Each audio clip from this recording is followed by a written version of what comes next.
Waiting for any stragglers to turn up.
Going across there.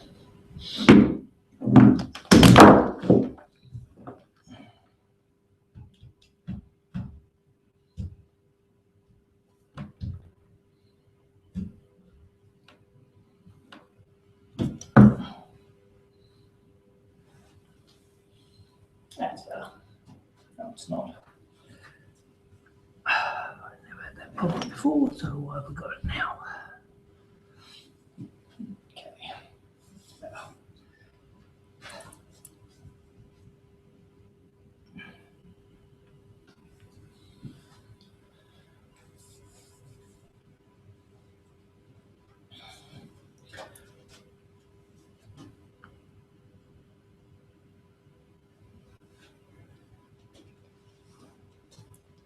Right, everything on.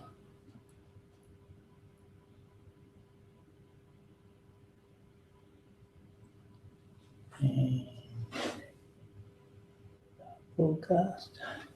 Welcome. Welcome to our second Lunch and Learn for 2016. Today we're just going to talk about social media and how come it makes you vulnerable to cybercrime and what you can do about it to protect yourselves. Now, normally this is a 30-minute presentation. Hopefully it'll only go for 20 minutes, and then we can have a little bit of questions and answers at the end of it. So let me just bring up my slides.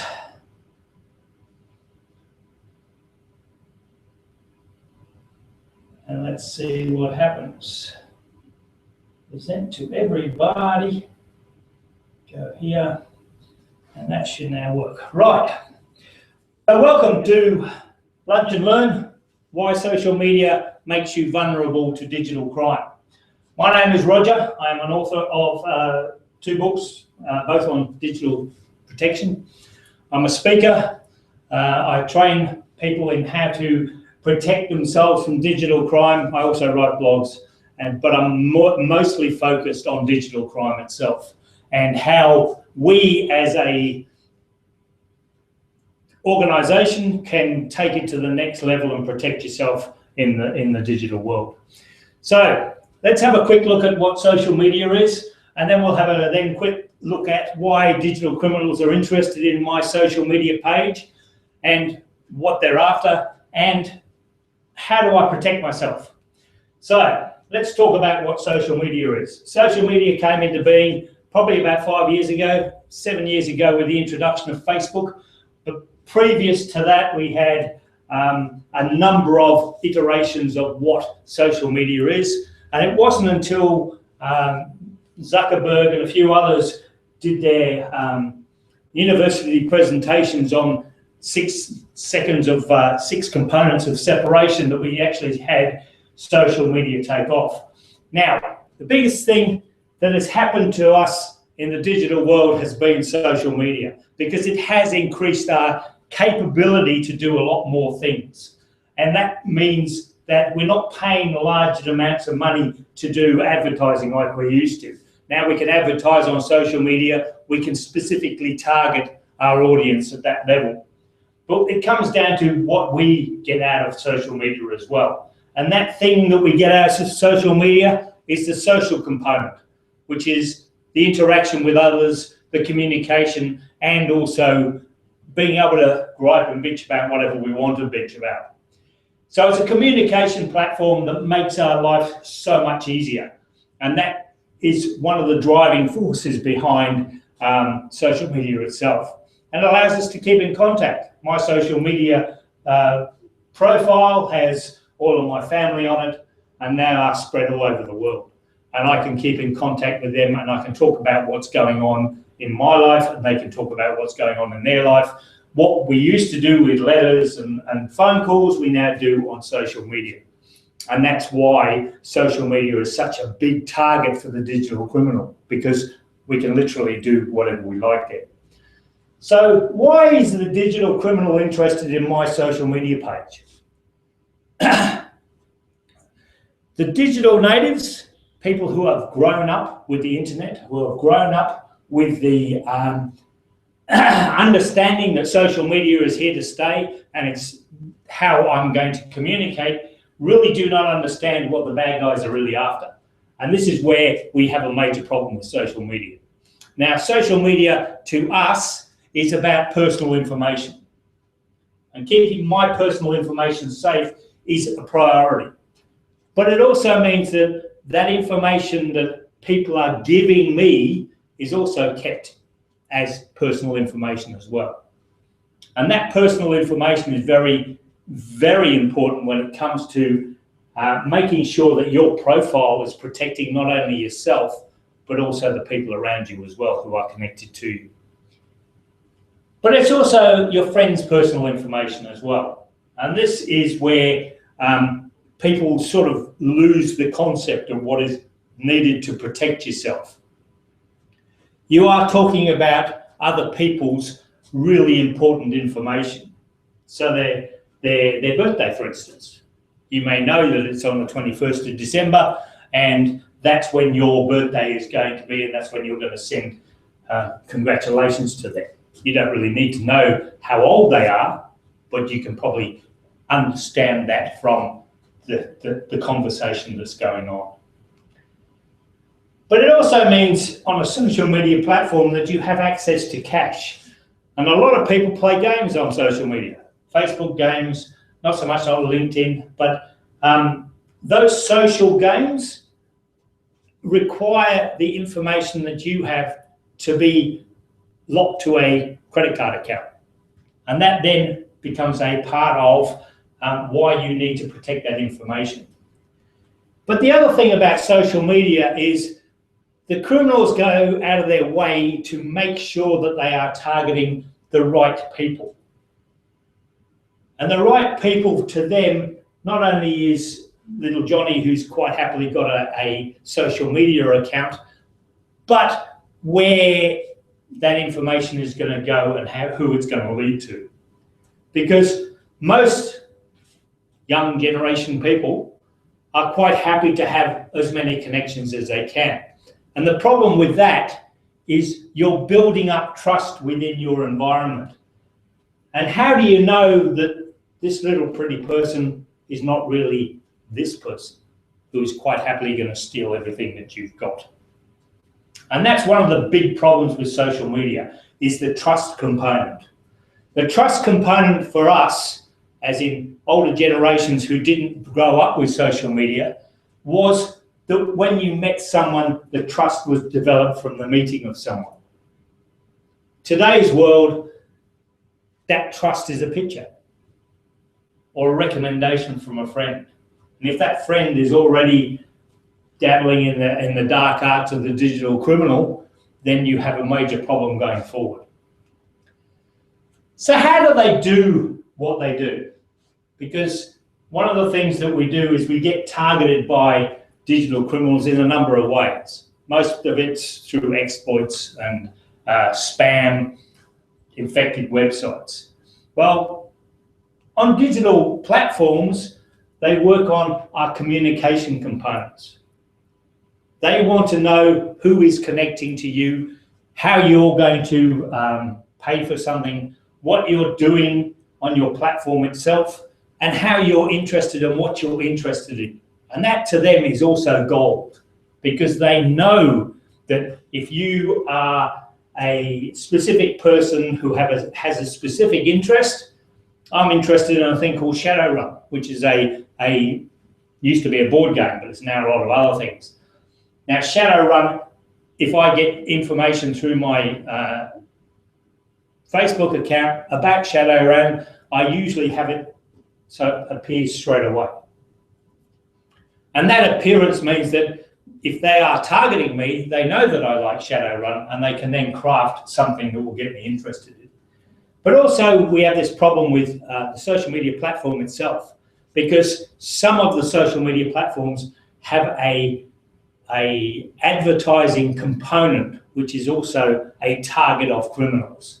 Because if I can get you to click on my advert that is based on following that link to some other site, then I have got a really good chance of infecting not only your social media platform, but also your computer or your smart device. And these are also done through scams, through other people who have access to, or your following coming into your feed. And we can have that with applications, we can have it with surveys, we can have it with tags. And Facebook does do a lot behind the scenes to make sure that these things are removed, but they can't do it with all of them. But they also have other things: infected sites, malware from redirects, and installation of apps into profiles. And again, this is really important on how you protect yourself. So how are we going to protect ourselves? Well, we've got to change our attitude. One of the things that we constantly come across is, I have nothing worth stealing, or it will never happen to me. And I hate to tell you this, but everybody has something worth stealing, whether it's your access to money, whether it's access to your intellectual property or your personal information, or it's access to your technology itself, whether it's access to your Facebook account, whether it's access to your Android phone, whether it's access to your computer at home, even if it's access to your gaming console. And again, what we are looking at is protecting ourselves to the next level. So what we're looking at is smart devices, gaming devices, and these are all computers. My phone has probably got more computing power than my laptop. Actually, probably definitely has. And that's what they're after. So we have to actually have an attitude towards protecting our smart devices, which are exactly the same as protecting our computers. So we have to have passwords. We have to have complex passwords that are more than 8 characters long, that have to be unique for every site we go to. And how often have we come across a site that someone wants us to create an account on, and they say, use your Facebook account? Don't. Keep every connection on the digital world a unique connection. And that way you can protect yourself to a level. We also have to patch our systems. And even Xbox and Sony PlayStations, they have an update component. And as long as they're connected to the internet, they have realized that they need to update them as much as possible. And those updates come through regularly. Your mobile phone has an update process. Both Apple and Android have an update process to remove exploits from their systems and make sure that they are a lot more secure every time that they go through. We have to have the right software on all of our systems as well. So, and although people do not like it, as I said, your smart device is a computer. So put an antivirus on it. And an antivirus will catch 99% of the problems that we will encounter, and means that we will be able to protect ourselves better. Androids have a thing called a sandpit, which means that they download stuff, they run it in the sandpit. If it has no effect on other things, then it moves it into the main system. Similar to what a firewall does. A firewall just stops it, sandpit usually means it's going to run. The other thing about smart devices and our access to social media is we need to back it up. Now, social media platforms have their own integrated systems, and they are also backed up because they never know when they're going to get targeted. But if you've got a mobile phone or a smart device and you're not backing up the information that is collecting, then you really need to think about why you're not doing that. We need to get paranoid. We need to think that the people that we are attaching ourselves to through social media are the legitimate person. And that legitimate person could be anywhere between someone we know, someone we've met. But if you haven't met them and you don't know them, then you need to have I suppose, a filter to make sure that you are not being targeted because of the number of people that you already know. And one of the things we constantly tell people is trust no one. In the digital world, no one is your friend. And I don't mean that as your classmate next to you, your friend across the road, your work buddy. What I'm saying is you don't know that digital persona has not been infected by a bad guy. There's no way of telling whether that person has become evil or not. And the last thing we need to do is use common sense, because common sense is that first break before you go and make a silly decision. If it's free, it's not. If you can win something, most of the time you can't. And you have to be very aware of why you are contemplating that component of your organization or yourself. I have a product called Buy Me Coffee, and it's literally how we put a different set of eyes on your organization. If you go to that link, fill in the form, and you put that $100 off for me into the system, it will literally knock $100 off. If you want a freebie, The Basics of Business Information Security is my first book, and it's free as a digital download, and it gives you all the basics about protecting yourself as well as protecting a business. And also my newest book, which is Cybercrime: Clear and Present Danger. If you need to contact us, use social media, because we're on social media quite a lot. So Twitter, Facebook, LinkedIn, Google+, and YouTube. And we do a lot of YouTube stuff. But if you want to use old-fashioned email, then contact us through our website or the email account. Now, we run webinars and seminars 2 to 4 times a month. And they are always about a specific environmental problem that we face with the digital world. And if you're interested in, just jump on Google Plus and onto Google Hangouts, and everything will work for you. So thank you very much. Are there any questions?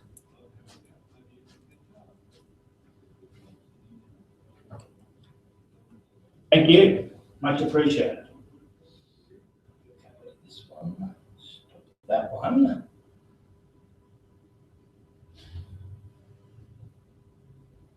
Stop that one.